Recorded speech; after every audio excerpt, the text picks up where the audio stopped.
Let's keep on looking back, guys, this time in the NFL. Last week, we kicked around the best Super Bowl team of the decade. Both teams mentioned had extremely stout defenses, but were they the best of the decade? Ravens, Seahawks, Eagles, Broncos, and Patriots have all had some excellent defensive units in their Super Bowl run, and some teams who have fell short still had exceptionally good units on that side of the ball. But who is the best? Drink, who do you have for the best defense of the 2010 decade? Well, let me tell you something. For all my watchers, for all my listeners, that watch our show, you heard what I said last week. How this defense was nastier than Kool-Aid with no sugar. Well, let me tell you something. I got another one for my early YouTubers. I'm just gonna say this defense was nasty, and I'm gonna say 2 girls and 1 cup. You Google that. You decide how you want to go with that. But once you watch the video, you'll get the reference. Here's the deal. Let me go ahead and let you know a little something. Other personnel on this panel do not endorse that statement. Just want to let y'all know. Yeah, we know here individual, but I said it, so there's no point. Anyway, so let me hit you off with something that I don't do a lot. I actually dug into the stats on this one. I usually don't have to do that because I know what I see and I see what I know. But here's the deal. This defense, the 2013 Seattle Seahawks, number 1 in the NFL for points against. All right. Number 1 in the NFL for total points throughout the whole season. Number 1 in the NFL for points allowed per game. Number 1 in the NFL for passing yards allowed per game. Number 1 in the NFL for total yards allowed per game.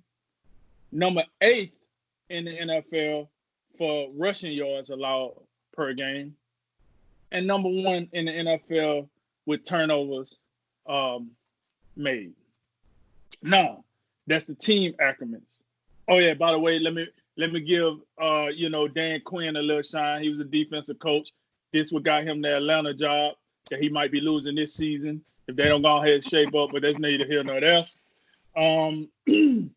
They had 2 first-team All-Pro, Earl Thomas and Richard Sherman on that team. They had a total of 4 Pro Bowlers if you add in Cam Chancellor and Cam Chancellor, and I had Russell Wilson, but he was on the offense side of the ball. Sorry about that. But they had those 2 Pro Bowlers, all right? Then they had Bobby Wagner. Now, Bobby Wagner, he was a Pro Bowler. He had 120 total tackles, 72 solo, 4 tackles for loss, and 2 interceptions. He had a very remarkable season. Now, I want to say, when we talk about the Legion of Boom, I think those linebackers don't get the real just due that they deserve for their defense. I think we tend to look at, the back end, the cornerbacks, the safeties. But let me tell you something. Bobby Wagner, Bruce Irvin, them guys was out there balling. They was balling. But, I'm trying to keep the script. You got Richard Sherman that year. Like I said, he was the first-team All-Pro. He had 8 interceptions, 2 fumble recoveries. Earl Thomas. Now, when I looked at these stats, he had 5 interceptions on the season. Maybe it was just a down year for safeties. Earl Thomas is good, don't get me wrong. But when I looked at his stats, he was first-team All-Pro. And I'm like, I just thought he was going to give me more. I really did. I just figured from the free safety spot, he was going to give me more. 5 interceptions, I guess that's good for a free safety. I don't know, but, he was first-team All-Pro, so I'm going to let that go. And then my guy, the hitter, the thumper, Mr. I'll knock your numbers off myself, Cam Chancellor rolling through, 99 total tackles and 3 interceptions. So I say all that to say this because I feel like I already answered this question already. That defense was phenomenal. And like I said, this defense went against the number 1 offense in the NFL. Let's keep that in mind. They didn't go against the, number 11 offense. They went against a GOAT in the quarterback position that year. I ain't talking like, the Panthers got an old washed up Peyton Manning. No. The Seahawks got a good Peyton Manning with a good Demaryius Thomas and a good C.J. Anderson. What happened in the game is what happened, but all those players was good that year. They was in that. What happened, later on down the road, Peyton Manning, eroded. Demaryius Thomas won himself. Julius Thomas stayed hurt all the time. C.J. Anderson kind of got overweight and he got slow. All that kind of transpired afterwards. But at this present time, during this era, Seattle got the best they could throw, and they was just like, that's all you got. You hit like a boop, and they kept it rolling. So that's my defense right there. Over you. Yeah, we saw that coming. That was nice. Listen, it's I'm Well, I said it was coming last week, so it wasn't really Yeah. nothing to see coming. Right. But I did say it was coming last week. Yeah, that's right. And look, I don't think we're talking about, I'm going with the 2015 Broncos. Let me just get out the way. When we talk about, these are two exceptional defense, and I think if you look at defenses throughout this decade, I think these are definitely the two that come to mind immediately. And at this point, when I look at these two defenses, you're kind of splitting hairs, and it goes down to kind of preference. What do you prefer in a defense? And you're absolutely right. The Seahawks, number one in points, number one in yards, number one in pass defense, and a lot of this, it has to do with brand. When you think of the Seattle Seahawks and its defense, you think of, the Legion of Boom. That's what they were known as, and most of that leans back to that secondary there that they had. The Broncos had their own defensive moniker thing. They were known as a no-fly zone for a couple years. But you think about that brand that they had was not as strong as what the Seahawks had back in 2013, and it lived on for a little bit before Cam Chancellor got old, Earl Thomas got hurt, eventually left. Richard Sherman, he's now a 49er. That they kind of broke up. And the same thing with the Broncos. No-fly zone didn't last all that long. But I'm looking at this 2015 Bronco team, and I'm going with them. And I think the only positional group that I would give the Seattle Seahawks a definitive edge is at the safeties. I would take Earl Thomas and Cam Chancellor over Darian Stewart and T.J. Ward. I really would. And when you look at the cornerback position, that you can make a great argument for Richard Sherman. You can make a great argument for him over Chris Harris, over Aqib Talib. But when you talk about a cornerback duo, when I put Aqib Talib and Chris Harris together, there's no contest. Well, are you going to give me Byron Maxwell? You're going to give me Brandon Browner? Come on, guys. These are posers. These are not. We saw it when Byron Maxwell left Seattle and went to Philadelphia. It was a joke. And don't get me started with Brandon Browner. This guy was just a professional mug artist. There is nothing when you look at with Brandon Browner that should be considered pass coverage. This guy just got up at the line of scrimmage and just assaulted people so they couldn't get down the field. But, hey, listen, other positional groups, you mentioned Bobby Wagner, Bruce Irvin. You can probably throw KJ Wright in there as well. Can't forget about Malcolm Smith, won the Super Bowl MVP in that Super Bowl. This is a good group. But I'm going to tell you, I think an underrated group for Denver is their inside linebacker, Trevathan and Brandon Marshall. These guys, smart, fast, excellent in the pass coverage game. And they're two guys that when you watch this defense on tape, they make things happen. Sideline to sideline, covering running backs and tight ends. They can make it happen. And then the real separation where I have on these defense is in the pass rush game. When you talk about this Denver Bronco pass rush, what they could do. If I told you I could give you DeMarcus Ware, Malik Jackson, Derek Wolfe, and Von Miller, I don't think there's any argument there. Now, the Seahawks has some good players, and their pass rushers were rotational guys. Michael Bennett and Cliff Averill didn't start a lot of games for this team. These guys, they use them primarily in third down situations. Second down. Now, these guys for them played every down. First, second, third down. And then, oh, by the way, the depth that they had at pass rusher behind DeMarcus Ware and Von Miller. Can I introduce you to Shaq Barrett? The same Shaq Barrett that just led the NFL. And this was a reserve for the Broncos who started some games when DeMarcus Ware was out with injury. And I could tell you, Shaq Barrett's a talented guy. I'm surprised that Denver didn't make a greater effort at keeping him. But I've known for many years that this guy could play. It's no surprise what he's doing now. And Shane Ray, he was a solid rotational player. I don't think he ever quite lived up to his first round draft stock. But this defense, all in all, outside of the safeties, Denver is equal or better than what I saw from Seattle. But I just think some of it is narrative. Some of it is the brand that the Seahawks has. But when you watch the tape, the 2015 Broncos are every bit as impressive as the 2013 Seahawks. And here's some more numbers. One of the things that we got to be careful on when we talk about defense is scoring defense, because that goes hand in hand with what your offense is doing. And when we look at the offenses for these two teams, the Seattle Seahawks had a much better offense, and in the biggest way is how they protected the ball.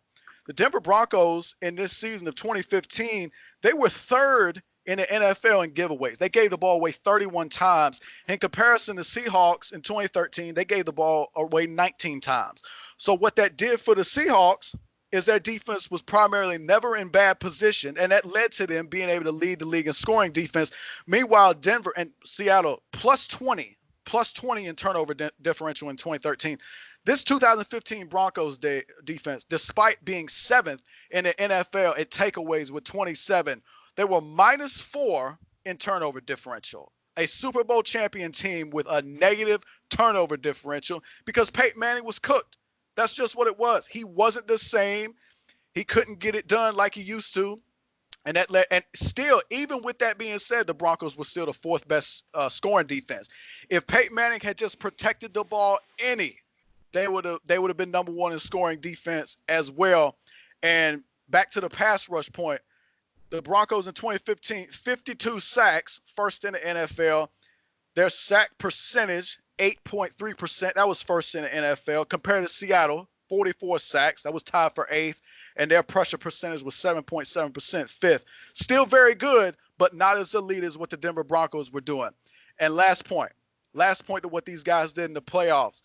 You lean heavy on what they did at the Super Bowl, the Seahawks. Rightfully so. Impressive, number one scoring offense. I think they're the best offense of all time. They averaged 37 points in the regular season, that 2013 Broncos offense. But in the divisional round, in the championship round, they beat the 10th best scoring offense in New Orleans and the 11th best scoring offense in San Francisco, who I believe was quarterbacked by Alex Smith. Pretty good offenses, and especially I know the Saints were 10th, but that was still a Drew Brees, Sean Payton offense.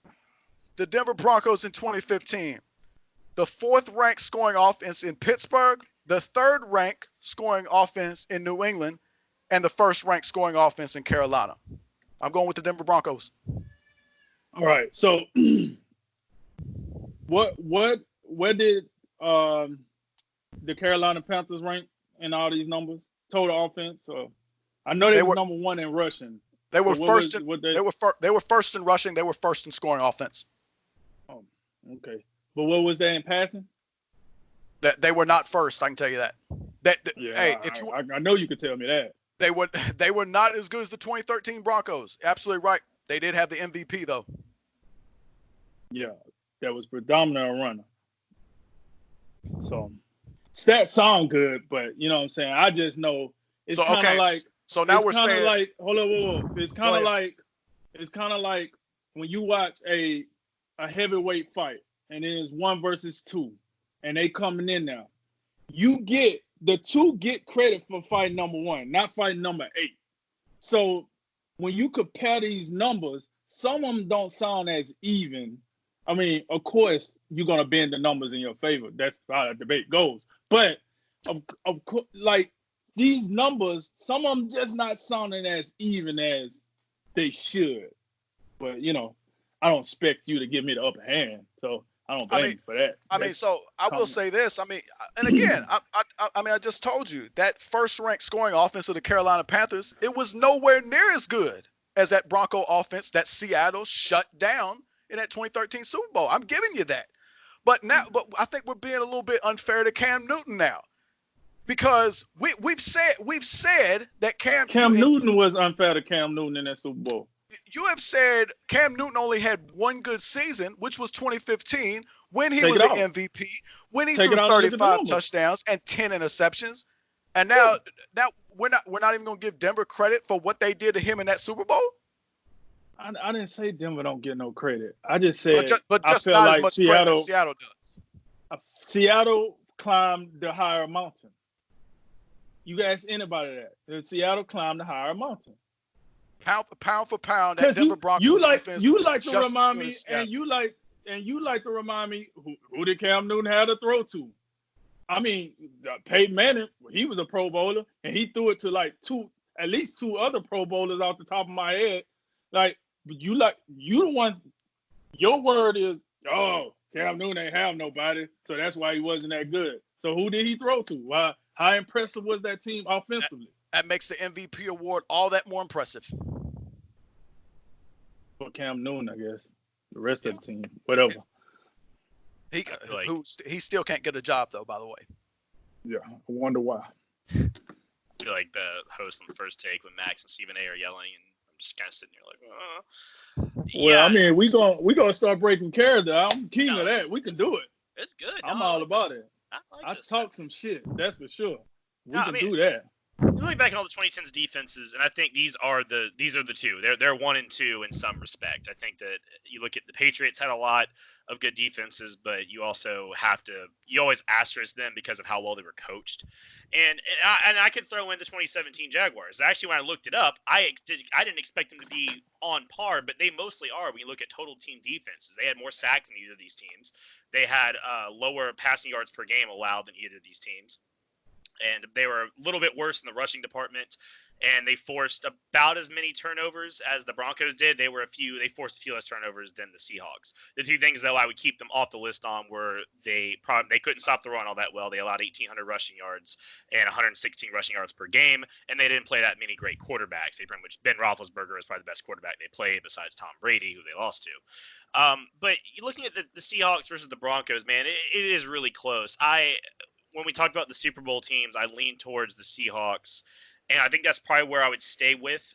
Only again because of the revolution that put on the league as far as modern defensive philosophy and that 4-3 and how many people have tried to copy it since. It's hard to judge who really had the harder road. I mean, Drink saying the Seahawks had the harder road.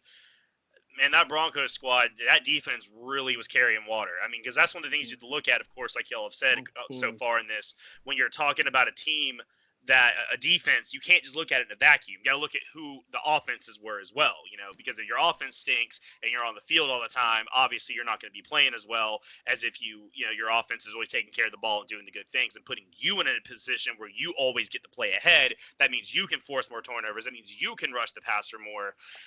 I would probably say the Broncos had a little more of that. A little more of the offense was starting to slack off. The defense was really having to pick up the slack. But, man, it's the Legion of Boom. That I think when you look at the overall stats, like the final passing yards per game allowed, the total yards per game allowed, and the turnovers forced, I lean towards Seattle. But the margin is razor thin. And I think when you add in the narratives of the rest of the team around it and what they were able to do, the Broncos get really, really close. I don't want to be that guy that says it's a tie, so I'll go with the Seahawks. But you're talking about, if you're talking about top 10 defenses, both these teams are on there. Top 10 all time, not just of the 2010s, but of all time. You're talking about teams that are probably going to be like 8th and 9th or 8th and 10th or something in all-time defenses. I think both these are going to be in there, and the margin is razor thin.